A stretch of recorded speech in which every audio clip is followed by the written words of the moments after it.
Guys দেখো, দুর্গা পুজো আসছে, সামনেই পুজো, বুঝতেই পারছো, যেমন পোশাক কিনতে হবে তেমনি ঘর সাজাতেও হবে, তাই না? তো এই যে আমি সোফার জন্য তো দুটো অলরেডি বানিয়েছি, আরও একটা উল দিয়ে সোফার কভার বানাচ্ছি, সেটা দেখাবো, তোমাদের সঙ্গেও শেয়ার করব।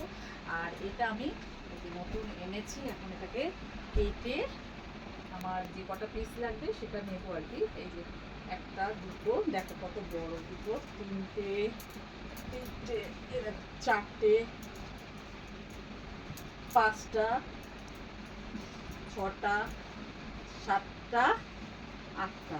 তো আটটা হচ্ছে তিনটে তিনটে, ছটা পেছনে বসার আর দুই সাইডে, তো আমার আটটা। দেখো কত বড়, এই যে বিশাল বড়। এটাকে এখন কেটে সাইজ করতে হবে। তো চলো কেটে এবার দেখাবো, পেটেও দেখাবো কেমন লাগবে, তোমরা কিন্তু বলবে।